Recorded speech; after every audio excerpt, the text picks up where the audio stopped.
Good morning, Philippines. Good morning, Sir Romanians. The Department of Tourism or DOT on Thursday slapped the City Garden Grand Hotel in Makati City with suspension, fines, and revocation of its certificate to operate following a probe into the death of the flight attendant Christine Dacera inside its premises. In a statement, the DOT said it found the hotel have misinterpreted itself to the public as being allowed to accept guests for leisure or staycation purposes despite being a quarantine facility. The DOT in its resolution date January 14, 2021 fined City Garden liable for offense of gross and evident bad faith and dealing with clients, fraudulent solicitation of business or making any false, deceptive, or misleading claims or statement for the purpose of soliciting business from clients under Section 13.2 of DOT Memorandum Circular Number 2018-03. The statement read, under DOT Administrative Order Number 2020-002-C, hotel operating as quarantine facilities are prohibited from accepting guests for leisure purposes. The DOT National Capital Region, during the investigation, found evidence that the hotel was advertising packages to accept leisure guests and never indicated that it is a quarantine hotel.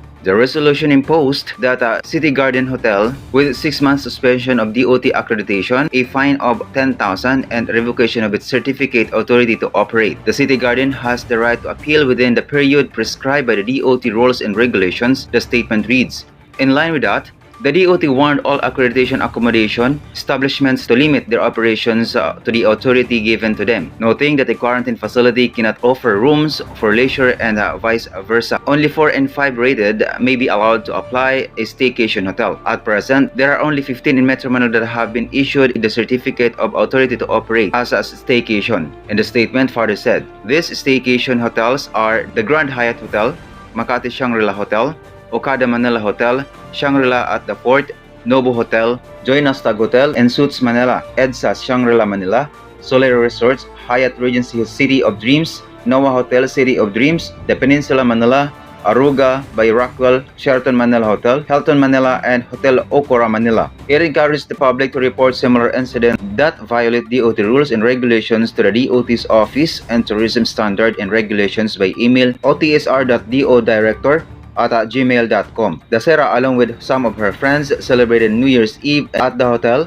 as seen from several video footage and photos circulating online. She was found in a bathtub on January 1 with aneurysm as a cause of death, according to an autopsy report. Her family, however, said there could be foul play surrounding her death. A preliminary investigation into Dacera's case is set on January 27. In other news, President Rodrigo Duterte denied Thursday that he wants to extend his term in office beyond 2022. During the inauguration of the Metro Manila Skyway Stage 3 project in Quezon City, Duterte assured the public that he would not extend his term as the country's chief executive. They are assuming that there will be a term extension. My God, even if it is offered to me on a silver platter, if you tell me to stay for another 10 years, I will tell you, SOAB, so you can have it, I'm done with it, he said.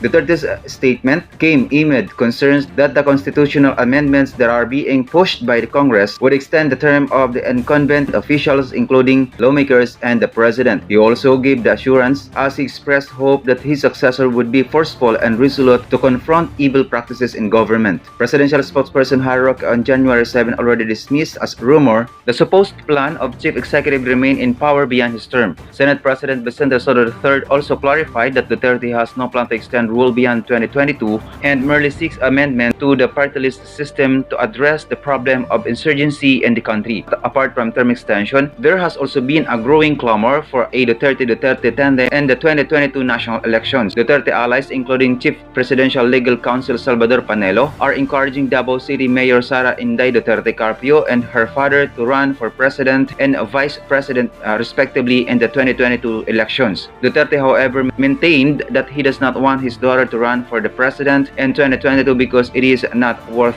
pursuing. I told them that my daughter is not running. I have told Inday Sara not to run because I don't want her to experience what I have experienced, he said. The position is not suitable for women. The emotional setup for a woman and a man is totally different. You will become stupid. So that is the story, he said.